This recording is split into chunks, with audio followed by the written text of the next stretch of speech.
diseased. So the Most High got to get rid of this diseased nation, man. This nation is a place that's disease like a discomfort. Okay, so a disease like a discomfort, and what causes them diseases? 9 times out of 10, it's a parasite somewhere. 9 times out of 10, it's a parasite, man. You know, Esau. Esau is a walking parasite, man. But that's what it is, man. There go the disease, man. So the Most High got to get rid of this scum, man. This disease, man. You got all this blood in this land. The Most High looking at it like, man, that place is a disease, man. And what the parasites do? Suck blood at you.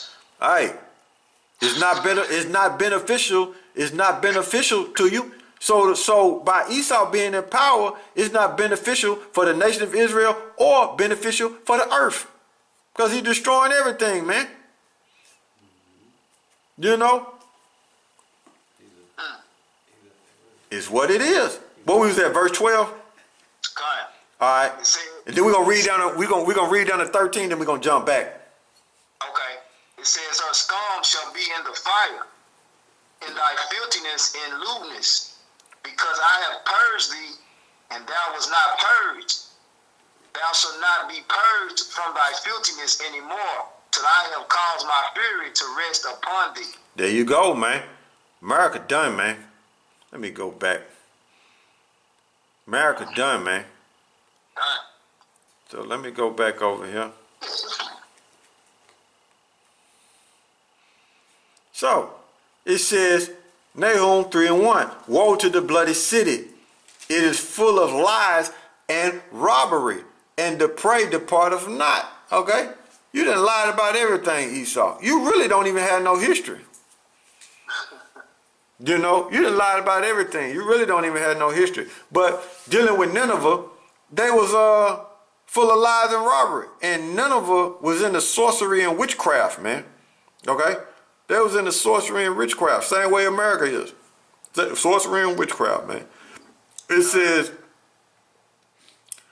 verse 2, it says, the noise of the whip and the noise of the rattling of the wheels and of the pressing horses and of the jumping chariots. It says, the horseman lifteth up both the bright sword and the glittering spear, and there is a multitude of slain, and a great number of carcasses, and there is none end of their corpses. They stumble upon their corpses. So it was a lot of death in Nineveh when they got invaded. There was a lot of death, man. The Most High was putting people in Nineveh to death, man. When them Babylonians and Medes dealt with them, man. He was putting them to death. It says, verse 4, it says, because of the multitude of the well-favored. Hey, and also it's gonna be a lot of death in America, man. You know, it's gonna be a lot of death in this place, man, before it get hit with them nukes, and that's just gonna complete it, man. Okay? When this Jacob's trouble, you know, hey man, it's gonna be a lot of death, man. When the Most High caused Esau on the left hand side to show his horns, man, and show you that he's the devil, man, it's gonna be a lot of corpses laid on these streets, man. A lot of it. Okay? And then the scriptures also say that it's going to be so much blood, it's going to be like a mudslide. Okay? It also say that. You know, and then it says the blood shed going to be high as a horse's bridle. That's like, matter of fact, it says to be high. Huh? I was just thinking about that. Yeah. Yeah, it'd be high as a horse's bridle, man. So that's symbolic that it's gonna be a lot of bloodshed, man. It's gonna be a lot of bloodshed in America, and there was a lot of bloodshed in Nineveh. You know, and that's in when you deal with that how is a horse's bridle, and they're dealing with that 1,600 furlongs, that's in Revelation the 14th chapter, right? Around the 20th verse. That's like 200. That's like that's equivalent to 200 miles, man. So that's a lot of bloodshed, man. Almost 200 miles, man. Okay, that's a lot of bloodshed, man. Okay, but this is Nahum 3 and 4, because of the multitude of the Salaki. Now this Satan messing. Look at that, shrinking it. Man, come on, man. What's going on around here, boy? And I don't want to mess with it. But dang, man. What happened? Well, the screen shrunk to where you can barely see the letters. Now how that happened, man, I don't know, man.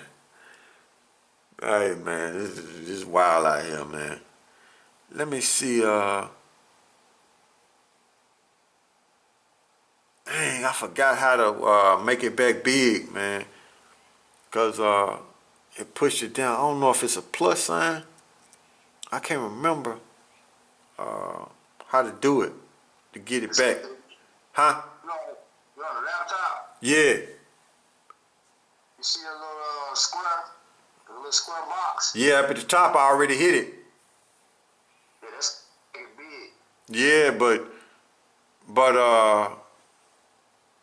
no, it's another way you can enlarge it. I think it's that plus sign on the side right there, but I think you got to hit something else, but I can't remember. I don't want to do too much, man.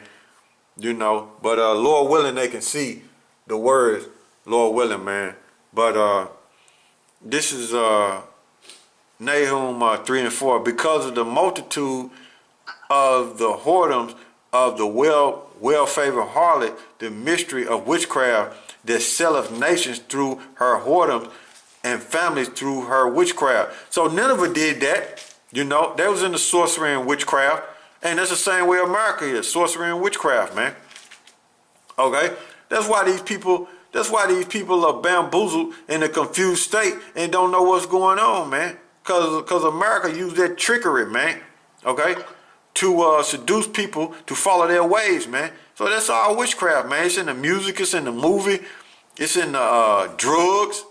The drugs that they use, man, that's sorcery and witchcraft, man. And the well-favored harlot, they headlong in the idolatry. You know? They headlong in the idolatry. Just like Nineveh was, the same way America is, man. Most High judge that place for wickedness, man. Okay? It says, so when those fake Christians get to talking about some, well, what about Nineveh? You don't understand the history, and you don't understand who was running Nineveh. You don't understand the nationality. You don't know what went on. You don't have a clue. You just a fake Christian, right? Like El Tahar say, you got that plantation Renaissance doctrine, and then when them Edomites come up, they just need to keep walking. I just need to keep walking. But you cut them, but they just need to keep walking, man.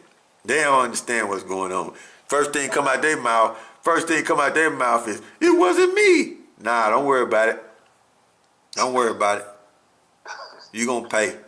It says, because of the multitude of the whoredoms of the well-favored harlots, the mystery of witchcraft that selleth nations through her whoredom, all that idolatry, man. These nations have learned the ways of Nineveh, okay? And America, back then they learned the ways of Nineveh, and they learned the ways of America today, man. So that's why we say that, man. America ain't got a chance. And like I said, Nineveh was ran by the Assyrians, okay? They weren't ran by Edomites, okay? And Esau, so-called white man, the devil that the Bible speaks of, he has taken all these ancient empires and brought them up into one, and that's why America is called Babylon the Great, Nineveh, aka Sodom and Gomorrah, aka Egypt. All of them, man. It says this Nahum 3 and 5, and I'm moving the arrow like that so the screen won't go black, because mine will go black if I don't keep moving that, that arrow. But anyway, this is Nahum, Nahum 3 and 5. It says, behold, I am against thee, saith the Lord of hosts. I will discover thy skirt upon thy face, and I will show the nations thy nakedness, and the kingdoms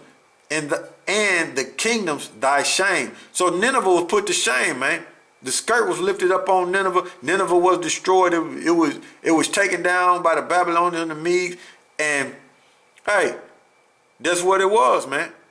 And that's the same way America is being skirt is being lifted up. When you read Isaiah the 47th chapter, that's a precept. Go right there. I saw that too. Yeah, that's the same thing. The Most High is using that internet in the minute of the Lord to show the shame of America and how wicked it is, man. Bringing out this truth, man. So the World Wide Web, man, the unicorn horn, is allowing through the spirit and power of YAHAWASHI, the minute of the Lord, to show you the true reality of America. It's full of witchcraft and sorcery and lies, man, and bloodshed, man. And Nineveh was the same way, man. That's why the Most High judged it for his wickedness. So did the Most High spare Nineveh? No. Did the Israelites stay in captivity up under Nineveh forever? No. They got out. Okay? Are we going to stay in captivity forever? No. We're going to get out. And Esau going to get judged. Okay? It says,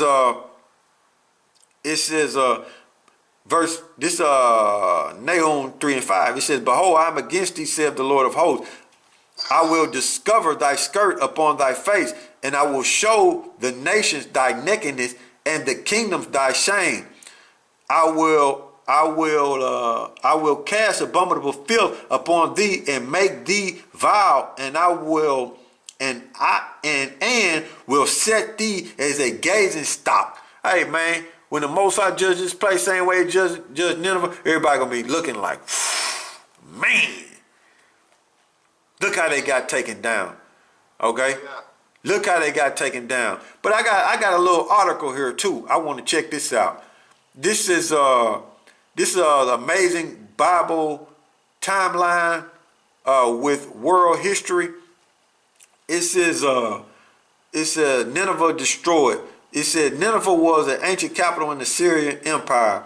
It was destroyed around 612 BC, which is when the event appeared on the Old Testament timeline. It says the city was used by the Syrian kings as their primary location to rule their territory. Around 631 BC, the Syrians dominated many kingdoms that were located in the Middle Eastern region of the world.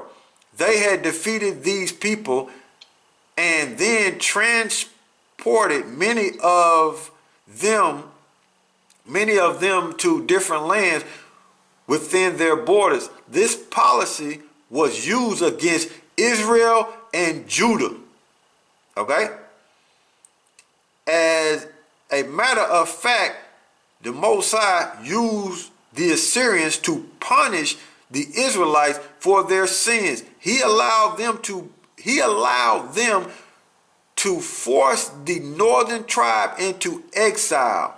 Various Assyrian rulers continued this practice for many years. So do the Most High use nations to judge Israel? Yeah. And these elites know it, man. These scholars know it, man. And they know who we are. Okay? They know it. And they know who we are. And they know, the elites know that we the Israelites, and they know that the Most High used nations to judge the Israelites, man. It's on this. I'm reading it. So they know. I'm going down. Let me tell you. I ain't going to read all this. Y'all brothers can, you know what I'm saying, look at it. It said, let me see. I'll read up a little bit. Let me see. I said over time, the Most High wanted to remove the Assyrians from power because of their many sins. He decided to use the Babylonians to accomplish this task. He wanted the Babylonians to become powerful so that they could be used against the idolaters in Judeans. He said the Babylonians were a conquering people living under the dominion of the Assyrians,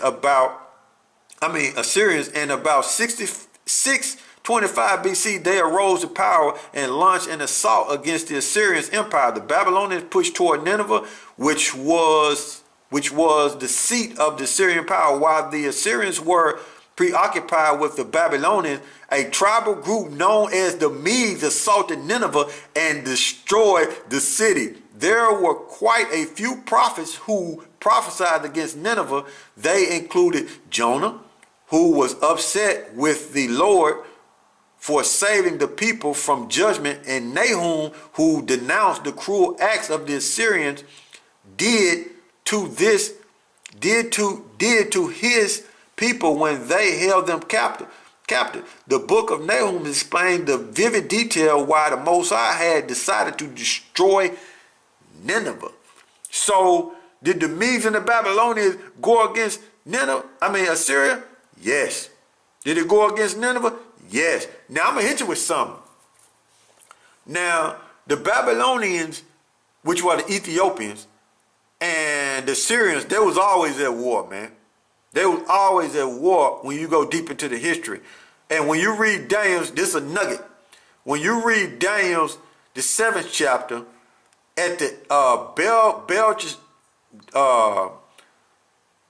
Belshazzar, I think that's how you pronounce his name. I don't want to, I think that's how you pronounce his name.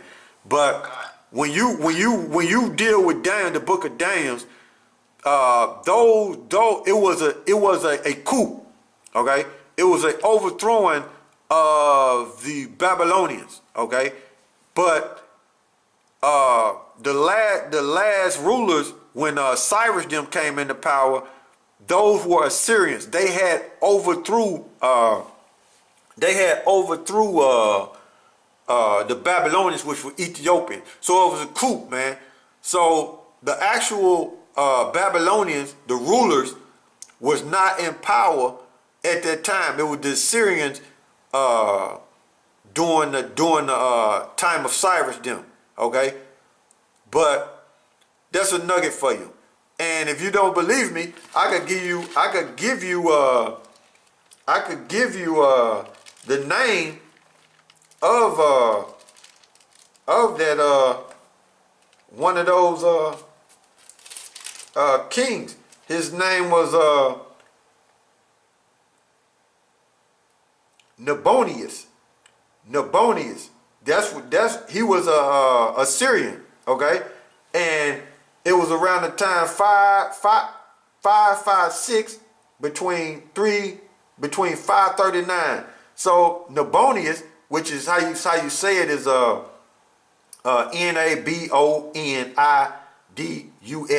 So if you Google him, you'll find out that that was a Syrian during the time of the Babylonian rulership. But the people were Ethiopians, but the rulers were overthrown and they were Assyrians, man. Okay, during the time of the Cyrus, when he came up in there, man.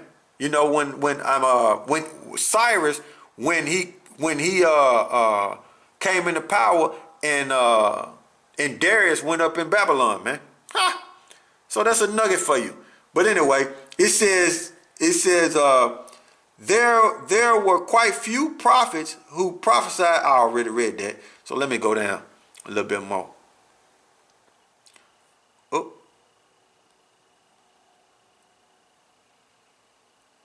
It said the prophet Nahum explained in great detail why the Lord decided to remove Nineveh as a power. When the Most High allowed the Assyrians to conquer Israel and harass Judah, they did so with great cruelty. They built up cities. They built up their cities by shedding blood, enslaving people, performing cruel acts of torture, and by having having a disregard for human life, same way Esau did, same way America did. They engaged in sorcery and witchcraft, and the Assyrian people of Nineveh treated so many groups of conquered people with extreme contempt. The Most High also punished the Assyrians because of their pagan worship of false gods. Even though he used the kingdom to punish Israel for the sins of idolatry, he then decided to judge them for doing the very same thing. One of the reasons why Jonah didn't think that the Most High should spare the people of Nineveh is because because of all their evil deeds. When the prophet of Jonah was sent to these people, many of them turned their hearts toward the Most High and repented. However, a lot of Assyrian people didn't turn from their sins, nor were they sorry for the evil that they had committed. When Nineveh, let me go down here. Let me go down.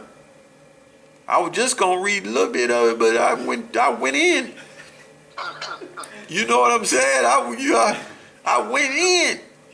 It says, however, a lot of Assyrian people did turn from their sins, nor were they sorry for the evil that they had committed. When Nineveh fell, the Assyrian power base went into decline, and even though the Medes were credited with the destroying the city, it was Babylon who ruled over the land. Assyria never rose to power again after they were defeated by the Babylonians. So there you go.